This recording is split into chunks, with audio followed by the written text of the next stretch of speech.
13407, Minister for Home. అధ్యక్ష అవునండి.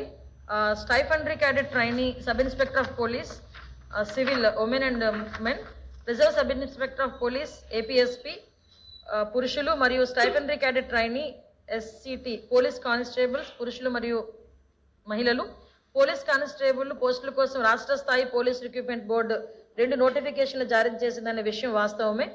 అదేవిధంగా అయితే దీనికి సంబంధించిన వివరాలు ఏంటి అని అడిగారు.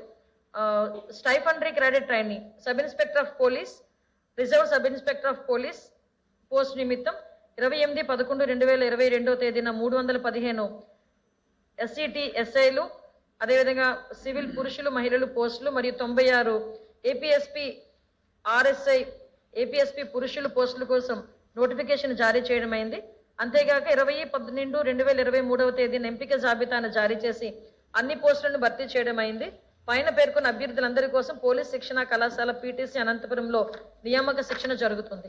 Stipendiary cadet trainee police constable పురుషులు మరియు మహిళలు, అదేవిధంగా సివిల్ పురుషులు మరియు మహిళలు పోలీస్ కానిస్టేబుల్ పోస్ట్ నిమిత్తం 28/11/2022 తేదీన 3580 ఎస్సిటి పీసీల సివిల్ పురుషులు మరియు మహిళల పోస్టులు, 2520 ఎస్సిటి పీసీల పోస్టుల కోసం నోటిఫికేషన్ జారీ చేయడమైంది. అంతేగాక 22/1/2023 తేదీన ప్రాథమిక రాత పరీక్ష నిర్వహించి 5/2/23 తేదీన ఫలితాలు ప్రకటించడమైనది. ప్రాథమిక రాత పరీక్షలో మొత్తం 4,58,219 మంది అభ్యర్థులు హాజరయ్యారు.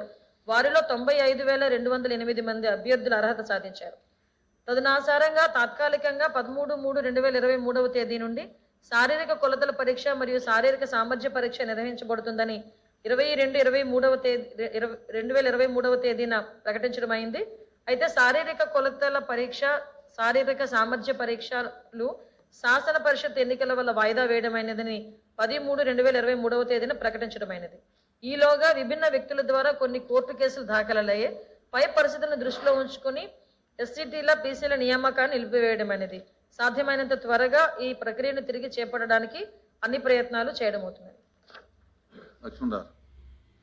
అధ్యక్ష, ఈ రాష్ట్రంలో కొన్ని వేల మంది అభ్యర్థులు కేవలం పోలీసు ఉద్యోగాల కోసమే ఎదురు చూసే అభ్యర్థులు ఉన్నారు అధ్యక్ష. ముఖ్యంగా శ్రీకాకుళం, విజయనగరం, అనంతపురం ఇలాంటి వెనుకబడిన జిల్లాల్లో అభ్యర్థులు పోలీసు ఉద్యోగాల కోసం ఎదురు చూస్తూ ఉంటారు అధ్యక్ష. మీకు ఒక ఉదాహరణ చెప్తా. కాకినాడ నగరంలో సంవత్సరం మొత్తం 10,000 మంది అక్కడ పోలీసు ఉద్యోగానికి సంబంధించిన శిక్షణలో ఉంటారు అధ్యక్ష. మీ ద్వారా మంత్రి గారి దృష్టికి 3 విషయాలు తెస్తున్నారు. ఒకటి, గత ప్రభుత్వంలో 2 హోంమంత్రులుగా చేశారు గౌరవనీయులు. మొదటి హోంమంత్రి గారు ప్రతి సమావేశంలో మేము 15,000 పోస్టులు భర్తీ చేస్తామని చెప్పేవారు. జరగల. చివరికి 6,100 కానిస్టేబుల్ పోస్టులతో నోటిఫికేషన్ ఇచ్చారు అధ్యక్ష. 6,100. ఇప్పుడు అది కోర్టులో ఉంది కేసు. భర్తీ మాత్రం ఏం జరగల. సో మంత్రి గారు మీ ద్వారా అడిగేది, ఒకటి, ఈ 6,100 కానిస్టేబుల్ పోస్టుల భర్తీకి సంబంధించి కోర్టు కేసు ప్రస్తుత పరిస్థితి ఏమిటి? 2, ఇంకా ఎన్ని పోస్టులు ఎస్ఐలు కానీ కానిస్టేబుల్ కానీ రాష్ట్రంలో ఎన్ని ఖాళీలు ఉన్నాయి? 3, నూతన నోటిఫికేషన్ ఇవ్వటానికి పోలీస్ రిక్రూట్మెంట్ బోర్డు ద్వారా ప్రయత్నం జరుగుతుందా? ఎందుకంటే దయచేసి హోంమంత్రి గారు కూడా నిరుద్యోగ అభ్యర్థుల్ని దృష్టిలో పెట్టుకోవాలని మీ ద్వారా వారిని కోరుతున్నాను. సమాజం విద్యావంతం అయ్యే కొద్దీ నేరాలు, ఘోరాలు సంఖ్య తగ్గాలి. కానీ మన సమాజంలో ఈ సంఖ్య చాలా పెరిగిపోతుంది. సరందుకు లా అండ్ ఆర్డర్ కోసం అని చెప్పి ఈ అన్ని అవసరాల కోసం పోలీస్ రిక్రూట్మెంట్ చేస్తున్నాం. అయితే ఇది ప్రతి సంవత్సరం ఎస్ఐ, కానిస్టేబుల్స్ అంటే కింద స్థాయి ఉద్యోగులకు సంబంధించి పోలీస్ రిక్రూట్మెంట్ ద్వారా ప్రతి సంవత్సరం జాబ్ క్యాలెండర్ విడుదల చేయాలని చెప్పి మీ ద్వారా ప్రభుత్వాన్ని కోరుతున్నాను. అయితే ఇక్కడ విషయం ఏంటంటే రాష్ట్ర ప్రభుత్వం తమ రాజకీయ అవసరాల కోసం 60 నుంచి 62 ఏళ్ళు పెంచింది. దీంతో కూడా యువతకి పెద్ద నష్టం జరిగింది. టీచర్స్, పోలీస్ రిక్రూట్మెంటే ప్రధానమైనటువంటిదిగా ఇవాళ రాష్ట్ర ప్రభుత్వం అందువల్ల ఈ రిక్రూట్మెంట్కి సంబంధించి ప్రతి సంవత్సరం జాబ్ క్యాలెండర్ ప్రకటించేటువంటి ఆలోచన కూడా ఈ ప్రభుత్వానికి ఉండాలని మీ ద్వారా విజ్ఞప్తి చేస్తున్నాను. చిరంజీవి గారు. ధన్యవాదాలు అధ్యక్ష. ఎమ్మెల్సీ ఎన్నికల్లో కానీ మొన్న సాధారణ ఎన్నికల్లో కానీ తెలుగుదేశం పార్టీ అధికారంలోకి వచ్చిందంటే యువత చాలా కీలక పాత్ర పోషించింది అధ్యక్ష. 2019 నుంచి యువత ఉద్యోగాల కొరకు ఎదురు చూస్తే 2022 నవంబర్లో పోలీస్ కానిస్టేబుల్కి సంబంధించి 6100 ఉద్యోగాల నోటిఫికేషన్ ఇవ్వడం జరిగింది. దీనికి సంబంధించి 2023 జనవరిలో ప్రాథమిక పరీక్ష నిర్వహించడం జరిగింది అధ్యక్ష. 2023 ఫిబ్రవరిలో ప్రాథమిక పరీక్ష ఫలితాలు ఇచ్చారు. ఇక్కడ గమనించాల్సిన విషయం ఏంటంటే కానిస్టేబుల్ పరీక్షకి 4,58,000 మంది అభ్యర్థులు పోటీ పడ్డారు అధ్యక్ష. ఫలితాల్లో 95,000 మందికి మెయిన్స్ క్వాలిఫై చేశారు. అయితే హోంగార్డ్స్ ఏం చేశారంటే మాకు సాధారణ అభ్యర్థులతో పాటు హోంగార్డ్స్ని ఇద్దరిని ఈక్వల్గా చూడకూడదు, మమ్మల్ని ప్రత్యేక కేటగిరీగా చూడాలి, మాకు కేటాయించిన ఉద్యోగాలు మాకే ఇవ్వాలి అనే ఒక కొత్త ప్రతిపాదన తెరపైకి తీసుకొచ్చి వీళ్ళు హైకోర్టుకు వెళ్ళారు అధ్యక్ష. హైకోర్టు వాళ్ళకి అనుకూలంగా తీర్పునివ్వడంతో సాధారణ అభ్యర్థుల తరపున Andhra Pradesh state level police recruitment board వారు సుప్రీంకోర్టుకు వెళ్ళారు అధ్యక్ష. ఆ తరువాత ప్రభుత్వం దీనిపై రివ్యూ పిటిషన్ వేయకపోవడం, లాయర్ని పెట్టి సరిగ్గా కేసుని వాదించకపోవడం వల్ల ఇప్పటికీ ఆ కేసు తేలలేదు అధ్యక్ష. రాష్ట్ర వ్యాప్తంగా రాయలసీమ నుంచి చాలామంది, రాయలసీమ కానీ ఉత్తరాంధ్ర నుంచి కానీ చాలామంది నిరుద్యోగులు మాకు ఫోన్లు చేసి అడిగేది ఏంటంటే, ఒకటి, ఆ సుప్రీంకోర్టులో ఉన్న కేసుని ప్రభుత్వం తరఫున వేగంగా పాల్గొని క్లియర్ చేసి ఆ 6,100 ఉద్యోగాలు క్లియర్ చేయండి. 2, మీరు మొదటి నుంచి తెలుగుదేశం పార్టీ అధికారంలోకి వస్తే జాబ్ క్యాలెండర్ ఇస్తామని చెప్తున్నారు, వేగంగా జాబ్ క్యాలెండర్ ఇచ్చి, గత ప్రభుత్వం కంటే తెలుగుదేశం పార్టీ ప్రభుత్వం భిన్నము, ఇది నిరుద్యోగులకి అనుకూలంగా ఉన్న ప్రభుత్వము అని మాటల్లో కాదు చేతల్లో నిరూపించుకోండి అని చెప్పి చాలా మంది నిరుద్యోగులు మమ్మల్ని అడుగుతున్నారు అధ్యక్ష. కాబట్టి ఈ సందర్భంగా గౌరవ హోంమంత్రి గారిని, గౌరవ మానవ వనరుల శాఖ మంత్రి వర్యులను, ఇతర మంత్రివర్యులందరినీ మేము కోరేది ఏంటంటే వేగంగా దీనిపై నిర్ణయం తీసుకొని, ఎందుకంటే వాళ్ళు ఎంత బాధపడుతున్నారంటే 5 సంవత్సరాల నుంచి నోటిఫికేషన్ లేకపోవడంతో వాళ్ళు ఫిట్నెస్ కోల్పోతున్నారు అధ్యక్ష. ఇది యూనిఫామ్ ఉద్యోగం అధ్యక్ష. దీనివల్ల వాళ్ళు 5 సంవత్సరాల నుంచి ఫిట్నెస్ మెయింటైన్ చేయలేక చాలా బాధపడుతున్నారు. మీరు చూసే ఉంటారు పేపర్లో, ఒక అభ్యర్థి అయితే మార్నింగ్ వాకింగ్కి వెళ్ళి సడన్గా హార్ట్ అటాక్ వచ్చి చనిపోయాడు అధ్యక్ష. 25 సంవత్సరాల లోపల ఉన్న ఒక అభ్యర్థి. వాళ్ళ తల్లిదండ్రుల వేదన ఏంటో ఒకసారి మనం అర్థం చేసుకోవాలి అధ్యక్ష.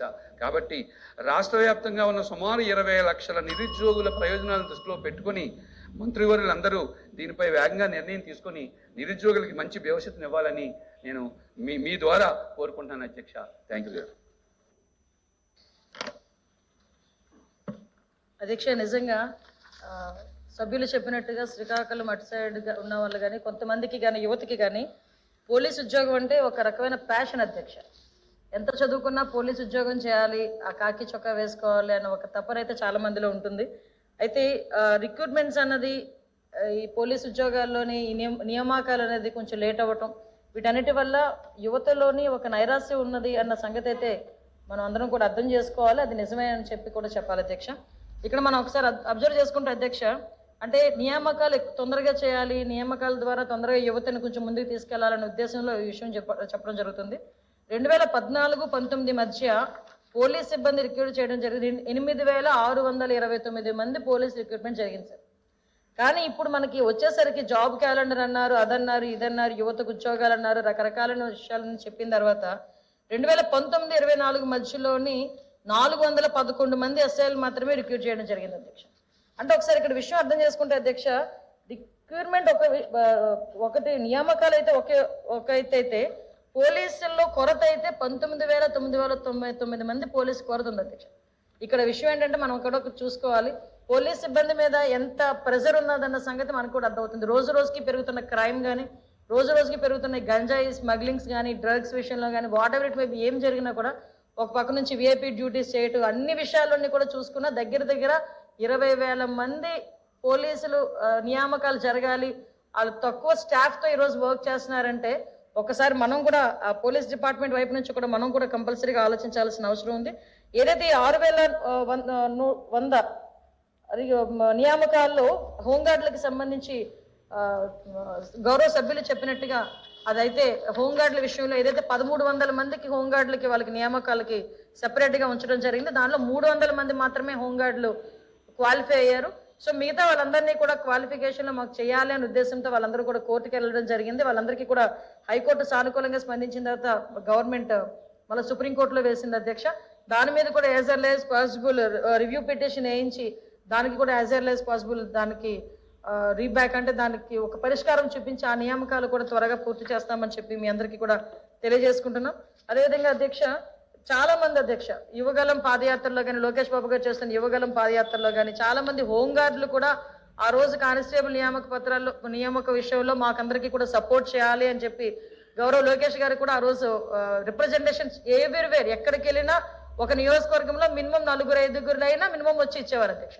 సో హోంగార్డులని కూడా పరిగణలోకి తీసుకొని ఆల్రెడీ వాళ్ళు వర్క్ చేస్తున్నారు కాబట్టి, పోలీస్ డిపార్ట్మెంట్లో వర్క్ చేస్తున్నారు కాబట్టి వాళ్ళని కూడా పరిగణలోకి తీసుకొని రాబోయే కాలంలో కానిస్టేబుల్ వ్యవహారంలో కూడా వాళ్ళని ఎలాగ మనం ఇంప్లిమెంట్ చేయొచ్చు, వాళ్ళకి ఎలాగ న్యాయం చేయొచ్చు అనే విషయం కూడా అందరం కలిసి నిర్ణయం తీసుకుంటామని మీ అందరికీ కూడా చెప్పడం జరుగుతుంది అధ్యక్ష. యాజ్ ఎల్ యాజ్ పాసిబుల్ పోలీసుల సమస్యల పరిష్కారం అవ్వాలని మాత్రం నేను కోరుకుంటున్నాను అధ్యక్ష.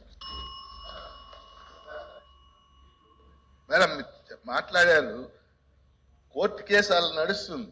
కొత్త నోటిఫికేషన్కి మీరు ముఖ్యమంత్రి గారితో మాట్లాడి కొత్త నోటిఫికేషన్ ట్రై చేస్తామని చెప్పట్లా మీరు? డెఫినెట్ గా అధ్యక్ష, నేను ధైర్యంగా ఇక్కడ నుంచొని 20,000 మంది పోలీసులు కొరత ఉందని చెప్తున్నానంటే దానికి బాధ్యత తీసుకోవాల్సింది నేనే కదా సార్. ఒకసారి మా గవర్నమెంటే కదా, నేను ఇన్ ద సెన్స్ మా గవర్నమెంటే కదా అధ్యక్ష. ఎందుకంటే సుమారుగా 19,999 తక్కువ ఉన్నాయి పోస్టులు నేనే చెప్తున్నప్పుడు కంపల్సరీగా వాళ్ళ మీద అంత ప్రెజర్ ఉందని చెప్పి నేనే చెప్తున్నా. కాబట్టి కంపల్సరీగా నియామకాలకి కూడా మేము ఎక్కడా కూడా అడ్డు లేకుండా యాజ్ ఎల్ యాజ్ పాసిబుల్ నియామకాలు వస్తాయి. మీకు ఇంకో విషయం చెప్పాలండి, ఈ రోజు పోలీస్ డిపార్ట్మెంట్ గురించి మీరు అడిగారు కాబట్టి చెప్తున్నా. వాళ్ళ పరిస్థితి ఎలా ఉందో తెలుసా సార్? పోలీస్ డిపార్ట్మెంట్ పరిస్థితి, వాళ్ళకి కనీసం మెయింటెనెన్స్ డబ్బులు కూడా 5 సంవత్సరాలు లేవు సార్. ఎవరితో చెప్పుకుంటారు సార్ వాళ్ళు? పక్క రాష్ట్రంలో చూస్తే 75,000 ఇస్తున్నారండి నెలకి. ఈ రాష్ట్రంలో కనీసం 8,000 ఇచ్చే నాదులు కూడా ఆవిడ లేరు సార్ పోలీస్ డిపార్ట్మెంట్ లో. ఈ 5 సంవత్సరాలు నిజంగా చెప్పాలంటే నిర్వీర్యం చేశారు పోలీసు వ్యవస్థని.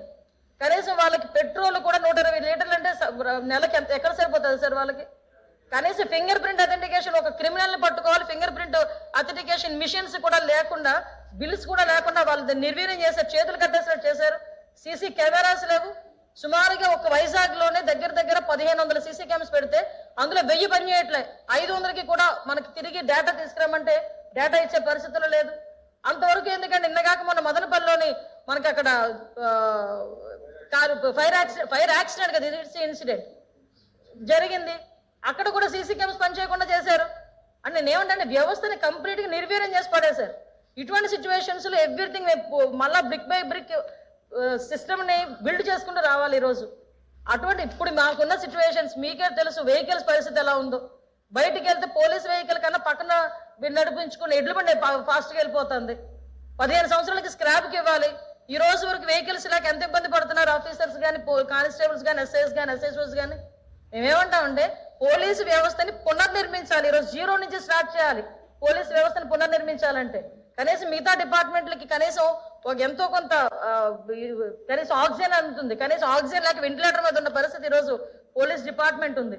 కంపల్సరీగా మీరందరూ కూడా సహకరించండి. గౌరవ చంద్రబాబు నాయుడు గారు కానీ, ఎన్డీఏ కూటమి పవన్ కళ్యాణ్ గారు కానీ, బీజేపీ అందరం కూడా పోలీస్ డిపార్ట్మెంట్ మీద ప్రత్యేకమైన శ్రద్ధ పెడతాం. ముఖ్యంగా లా అండ్ ఆర్డర్ విషయంలోనే కానీ ఎక్కడ కూడా ఇబ్బందులు లేకుండా చూసుకునే బాధ్యత కూడా మా గవర్నమెంట్ తీసుకుంటుంది. ఇందులో ఎక్కడా కూడా ఎవరికి తప్పు పట్టని విధంగానే మేము పనిచేసుకుంటామని మాత్రం మీకు తెలియజేసుకుంటున్నాం.